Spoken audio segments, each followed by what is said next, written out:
Okay, hey everyone. This is going to be pretty similar to the one I just uploaded yesterday. Uh, Basically, it's only a few cards are changed. There's like three cards in the main deck are changed, and then I think it's five in the extra deck are changed. It's just a more fun version of Dinomorphia, I think, which is to take advantage of the trap card Soul of the Supreme King. I think this deck is the deck that can probably use that type of card, the most efficient. You don't care about paying half your life points, and it's one card that can generate quite a lot of advantage. So I'll just get into it. Be interesting to see how people like. So it's triple of each of the Dinomorphies again. Have to run each of them. It's very important. The engine. Triple Ash. Again, I still use Punisher. Uh, and there's more targets now to synchro off into Punisher because of the engine, the Zark engine. So in that sense, Punisher's a lot more accessible now. Triple pop, really good. Just let you excavate top three. You could use prosperities if you want. This variant, maybe not. There's not much spare things to banish. But in the other profile uploaded yesterday, you could definitely use prosperities instead of duality if you wanted to. Triple frenzy and triple domain. Again, you need to max out on the fusion traps. That hasn't changed. It's double intact and double sonic. And then one brute, one alert. Pretty similar. I was considering taking brute out, but the Dinomorphic package more or less the exact same except minus one intact. Finding space for the souls is quite difficult, and minusing the one intact I think was probably the best way to do it. So yeah, then it's triple judgment, triple strike. Your counter traps really good. You can still play the game even you have a Zark and counter trap, so that's handy. Triple soul. This card is so cool. Like you pay off your life points and you summon Zark from your X deck ignores summoning conditions, but its effects negate, so it just chills as a 4K. The only effect you can trigger is if he's destroyed. You can put him into the scale, and he's like a little floodgate in the scale, which is quite cool. The other effect is when it's engraved, if your opponent activates a spell or a spell effect, you banish it as cost and the Zark from your monster zone. Make sure to summon in monster zone then. I don't know if that means if you class as action monster zone. Face up monster zone. Oh yeah, it doesn't matter. It can be anywhere. And then summon one Pendulum Dragon, one Synchro Dragon, one Fusion Dragon, and one XYZ Dragon from your extra deck. The effects aren't negated, so you just summon 4 monsters for free. You don't have to summon 4, you can summon 2, summon 1, but usually it's 4. This also summons Zark from your grave as well, but you'll never be able to resolve that because you don't successfully summon them properly.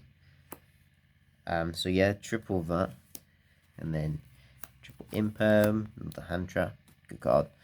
Triple trap, double trap trick, and double ferret. Don't use triple ferret in this. Again, making space. It's searchable still, unless you hard draw both in a trap trick. But your trap trick can also search your Soul of the Supreme King, so it's really handy. I think someone's just started doing work outside my house. Nice. But yes, definitely think trap trick's really handy. Being able to search for either your Zark engine or your Dinomorphia engine is really nice.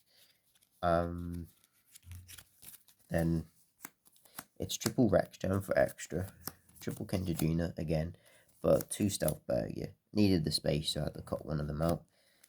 It doesn't really matter too much. You're not going to be getting to a grind game with this because you've got so much attack power from Zark.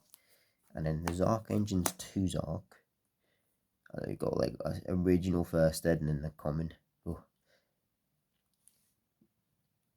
This is like such a good card. Something a 4K beat stick for free is just really nice. Yeah, you need 2. If one gets like Kaiju or something, because Kaijus are running around at the moment with Parley and the other problem cards in the format. So a lot of times you might just be like, summon a Zark in the standby and they'll go main phase Kaiju. You're like, ah, great. So the second one is definitely needed. Either way, also Soul Supreme King isn't like once per turn. So you can use 2 and get 2 Zarks out if your opponent was open and just swing a bow for 8k. It's unlikely, but you could. And then you got your 1 Pendulum Dragon. He's the only one that actually has an effect still when he's on board, which is if he battles a monster and it doesn't be destroyed by battle, you banish it. So if he hits like a 4k monster, he'll take 1,000, but he'll banish that monster because it didn't die by that battle. 1 Starving, he still has an effect, which is you can toggle level 5 higher monster on the field, or your opponent controls, and his name becomes that monster, and his effect becomes that monster's effect as well. So, still got an effect. This is the best one. He has the effect, the first effect, which is if your opponent activates a monster effect, you can chain it onto it. He becomes unaffected by monster effects for the rest of the turn, and he gains half of that monster's attack permanently.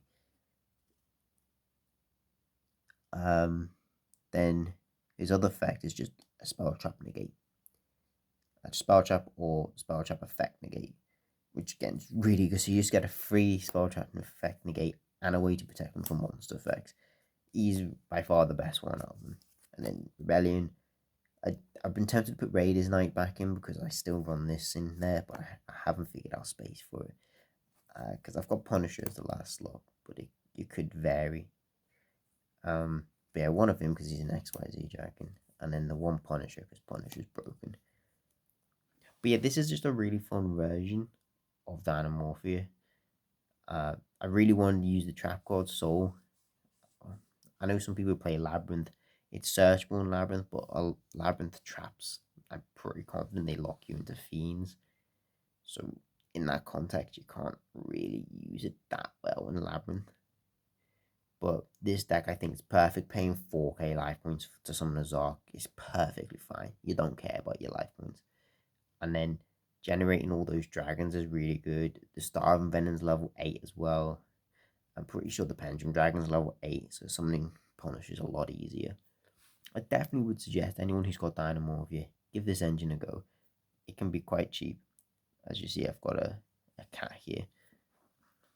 But yeah, that's it. Hopefully people will give it a go and see how fun it is. Bye.